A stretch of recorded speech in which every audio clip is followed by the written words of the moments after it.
I'm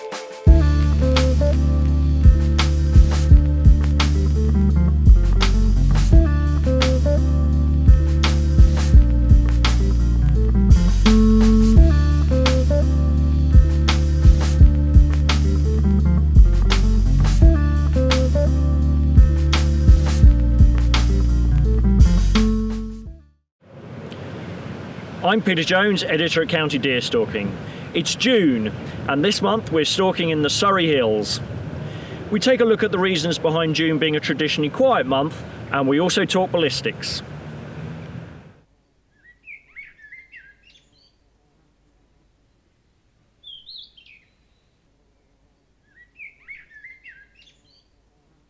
As we exit some trees, we spy two foxes out in the open, hunting for prey amongst the freshly cut hay. No doubt to the gamekeeper's disgust, we leave them be in an attempt not to disturb any deer that may be nearby.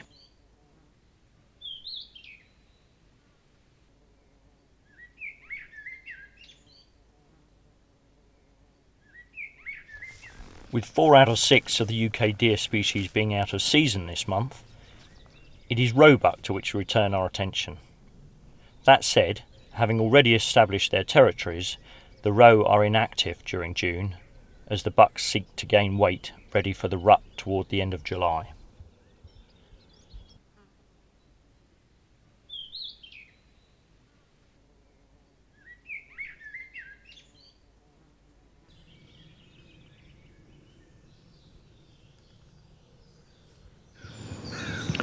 So about 40 yards up ahead of us, just off there into the trees, we can see we've got a roe doe, and absolutely typical of this time of year, she's in that absolutely gorgeous red foxy coloured coat. My suggestion is she's probably a yearling, and you can tell that she's a yearling because of the light build. If you look at the haunches and the general look at the shoulders and neck, it's very light in frame, and that would be typical of an animal of that age. Added to which she's prepared to just stand and watch us, whereas perhaps her older counterparts would have disappeared off into the undergrowth by now.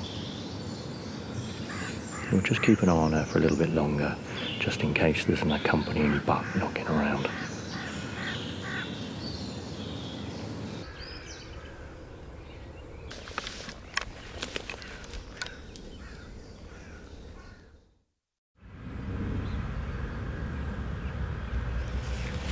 Yeah, so there's a distant roe. I don't know if you can pick it up on camera here. You may notice it's a long way off, probably a good 500 yards, just on the hillside, just on the edge of the wood line there.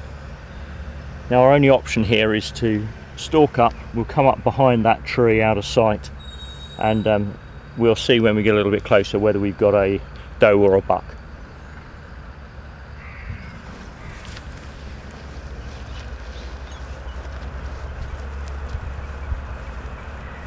As we stalk in closer, we find that the distant roe we had spotted is in fact a doe. At just under 100 yards, she spots us and bounds off, barking her alarm.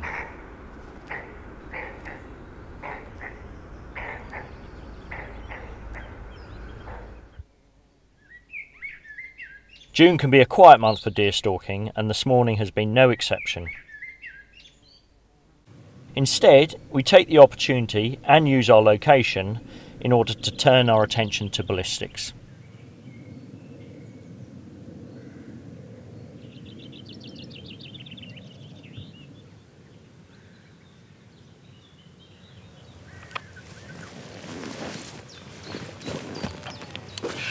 Okay, so here in the Surrey Hills is a great place to talk about ballistics.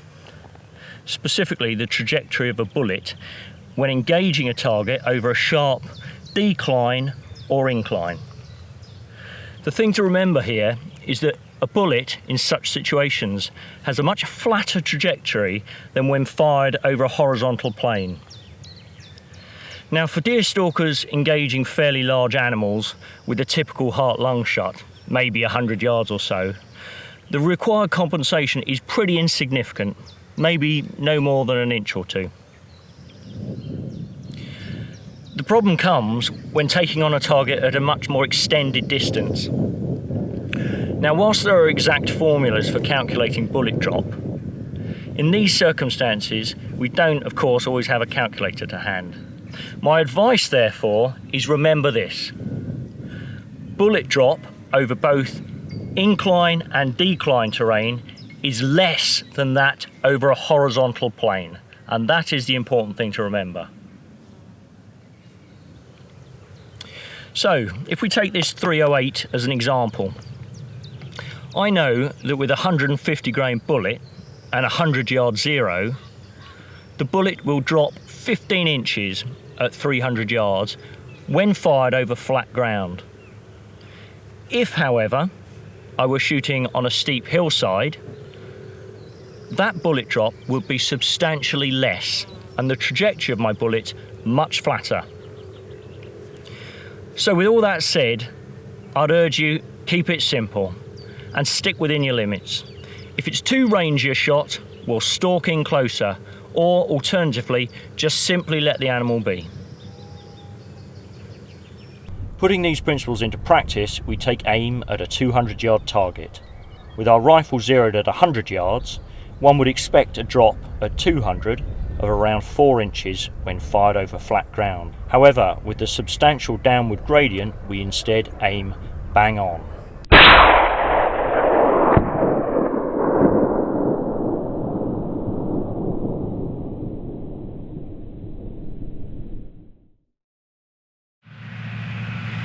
So it's June, and as is usual for this time of year, we've had a bit of a quiet stalk. So what exactly is happening with deer at this time of year? So why is June such a quiet month for deer stalking? Well, the reasons are simple. Firstly, most females have given birth, and the Deer Act specifically prohibits the shooting of females during this time in order to avoid the orphaning of the young.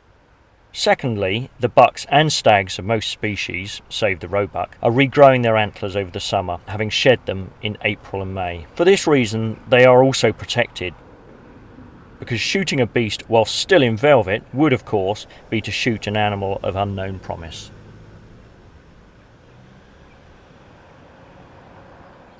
So that's it from the Surrey Hills. It's been a quiet month, however we look forward to the excitement of next month and the commencement of the roe rut.